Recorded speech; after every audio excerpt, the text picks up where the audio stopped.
The fate of the abortion pill, mifepristone, and the landscape of reproductive rights could change today following a pending decision by the U.S. Supreme Court. It's a huge day legally in our country and a huge decision for millions and millions of Americans.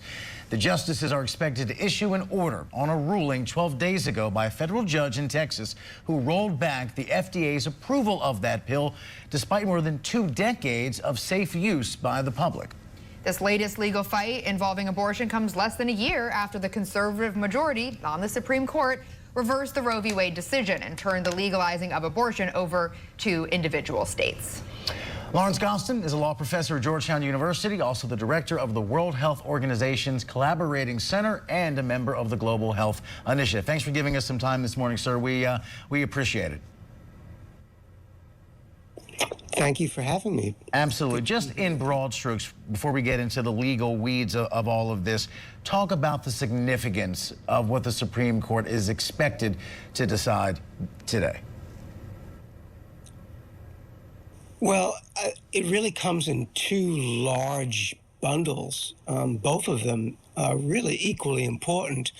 One of them is access to a drug, mifepristone, which has been on the market for decades.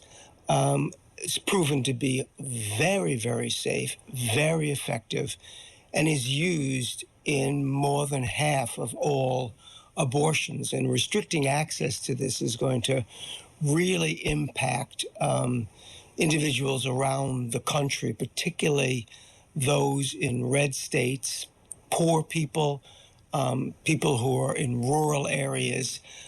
This could have devastating consequences on their health and even their life.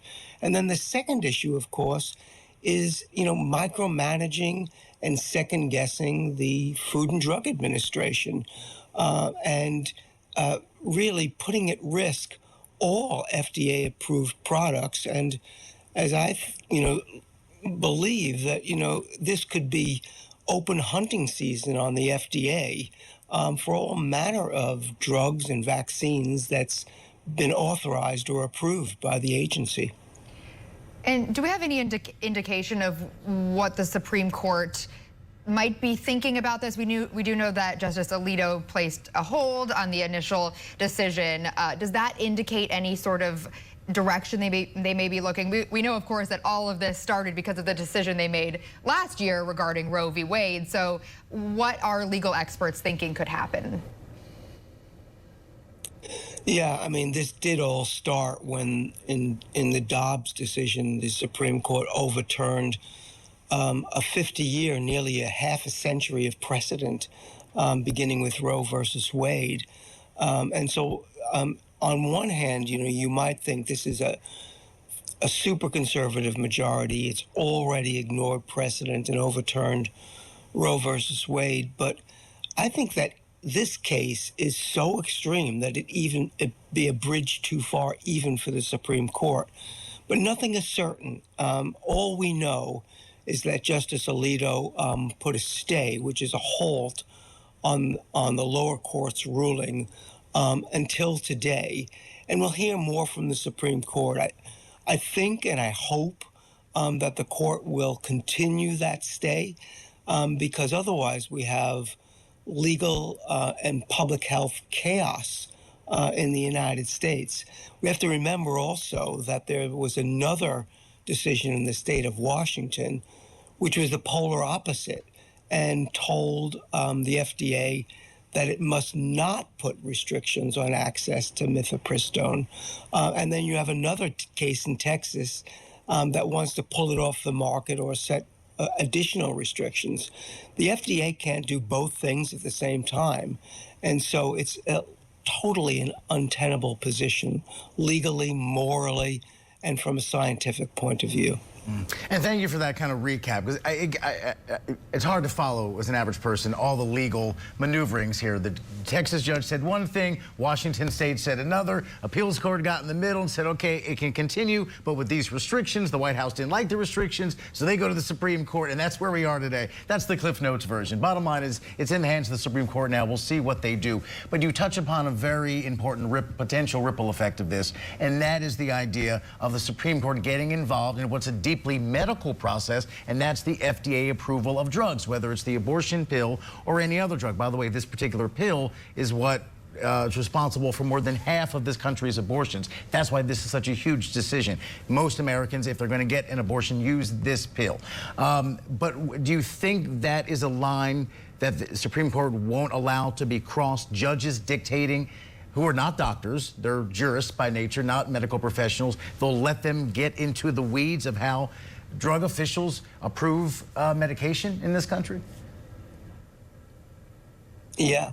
By the way, that was a really great summary of all the legal machinations. Yeah, I mean, this is something that is really fascinating. These are scientific decisions. What does a judge know about how to evaluate all of these clinical trials?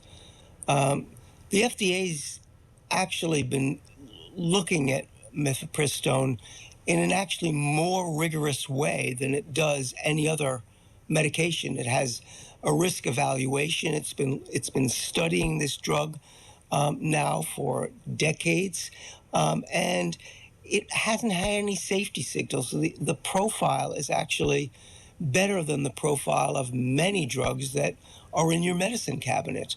And so we really don't want judges second-guessing and micromanaging these things. And if the Supreme Court were to allow this, you know, anything could happen. We could next see a challenge, maybe a successful one, against COVID-19 vaccines, which have been controversial, but have saved millions of lives.